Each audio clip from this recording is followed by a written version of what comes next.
పెళ్ళైనా పండగైనా వేడుక ఏదైనా పట్టుచీరల ప్రత్యేక వేదిక వారాహి సిల్క్స్. నమస్తే రమగారు. నమస్తే జయ. రమగారు, మనము సాధారణంగా ఏమనుకుంటూ ఉంటామంటే దీపాలు పెట్టిన తర్వాత ఇంట్లో ఉన్న చెత్త బయటకు వేయకూడదు, అసలు ఇల్లే ఊడవకూడదు అని కొన్ని చోట్ల వింటా ఉంటాము. నేను కొంతమంది దగ్గర విన్నానండి, సాయంత్రం కూడా ఇల్లంతా నీట్గా ఊడ్చుకొని దీపాలు పెట్టుకుంటారు. దీపం పెట్టి తలుపు తీయటం ముయ్యటం ఇలాంటి కార్యక్రమాలన్నీ జరుగుతూ ఉంటాయి. ఇంట్లో చెత్త ఈవినింగ్ దీపం పెట్టేసి నాకు బయట పడేయకూడదా?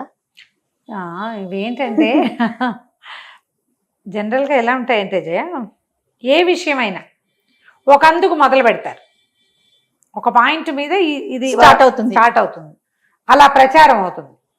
క్రమంగా రోజులు గడిచే కొందికి ఇలా చెయ్యాలని ఫిక్స్డ్గా ఉంటుంది. ఎందుకు చెయ్యాలి ఎందుకు చేయకూడదు అనే జస్టిఫికేషను సమాధానము చెప్పబడదు. తరాల వెంబడి వెళ్ళేసరికల్లా ఇలా చేస్తే అదేదో అయిపోతుంది, అలాంటివి కూడా వస్తాయి. మనకి కరెంట్ వచ్చి ఎన్నేళ్ళు అయి ఉంటుందంటావు? ఒక 70-80 ఏళ్ళు అయి ఉంటుందా సుమారుగా. మా చిట్టుగూడూరికి 70s వచ్చింది. 77 దివిసి ముప్పని తర్వాత మొత్తం స్తంభాలన్నీ పడిపోయినాయి. అప్పుడు నా 40 వాట్స్ బల్బు, మాది పెద్ద పెద్ద హాల్స్, మావి గుడ్డి దీపాల్లా ఉండేవి. గుడ్డి దీపాలే, ట్యూబ్ లైట్లు బాగా తర్వాత వచ్చిన అవి ఎప్పుడు టపటపలాడుతూ ఉండేవి. అంతకుముందు పెట్రోమాక్స్ లైట్లు అవి ఉండేవి. నేను నా విషయం ఎందుకు చెప్తుందంటే ఇది గొప్ప వ్యవహారం అని కాదు. 70sకి ముందు మనకి కరెంటు చాలా తక్కువ. 70కి ముందు, 70 ఎక్కడుంది? ఓ 100 ఏళ్ల క్రితం ఉందా? ఏం లేదు, మొన్నే 50 ఏళ్ల క్రితం కదా.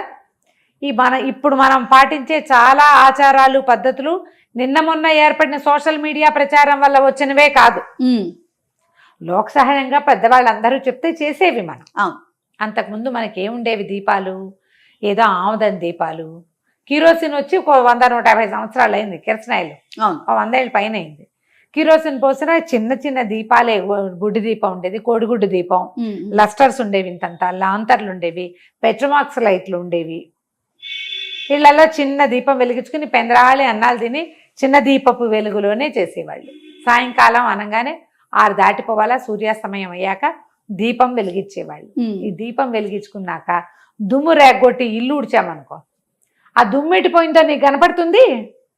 కనపడదు. అవును. పొద్దుటి సాయంకాలపు వేళల్లో పిల్లలు పట్టగలసులో, పెద్దవాళ్ళ చెవులకు దుద్దులో, శీలలో ఓ రూపాయి నోటో, ఒక కాగితమో, ఏదైనా దారమో ఆ చెత్తలో పడిపోతుంది. అవును కదా. చీకటి వేళ ఏది కనపడదు.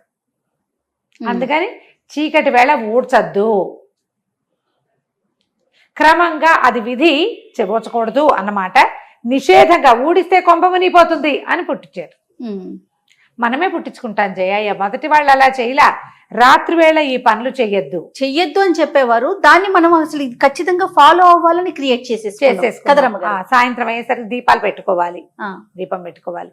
వాకిళ్ళు ఊడ్చి ఇల్లు ఊడ్చుకుంటాం. మేము కూడా హాల్ ఊడ్చేసుకుంటాం జయ.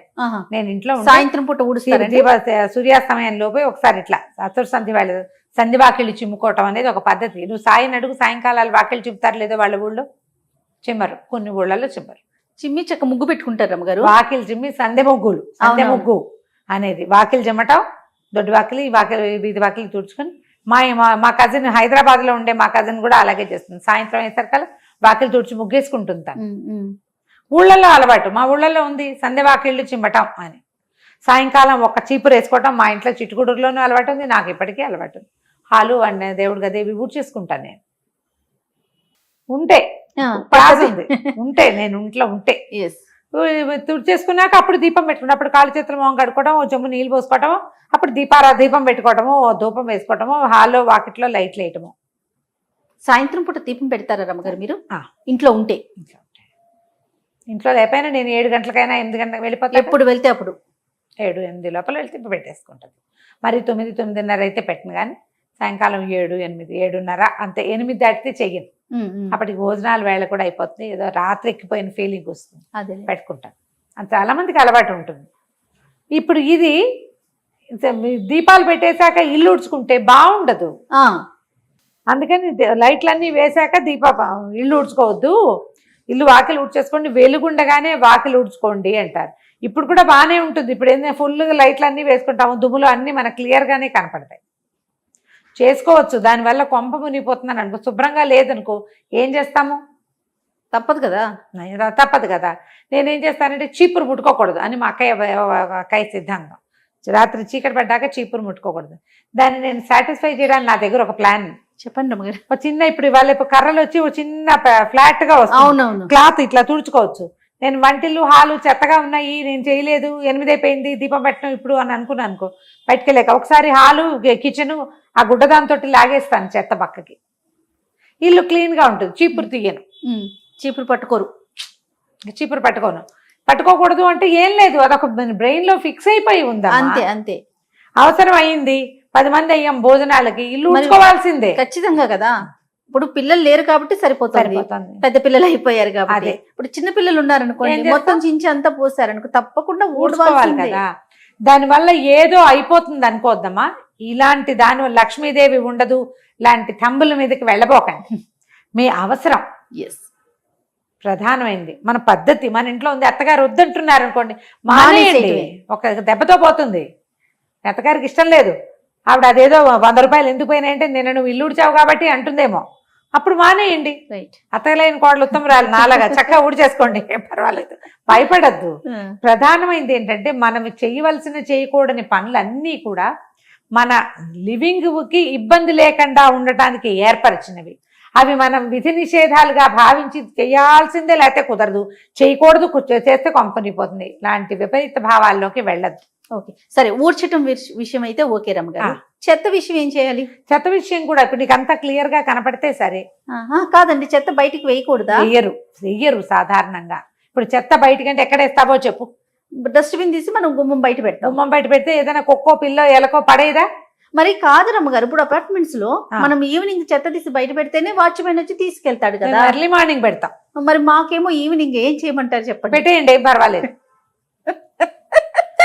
పెట్టేయండి. మీ బిల్డింగ్ లో నుంచి పొద్దునే కదా వెళ్తుంది, అంతే కదా. నైట్ మొత్తం కలెక్ట్ చేసుకుని వాచ్మెన్ కింద పెడతాడు, కానీ మీ బిల్డింగ్ దాటదు. మీ బిల్డింగ్ అంటే నీళ్ళే కదా. లక్ష్మీదేవి మా బిల్డింగ్ లో బిల్డింగ్ లోనే ఉందమ్మా. అమ్మయ్య, ఇలాగా ప్రతిదీ కాంప్లికేటెడ్.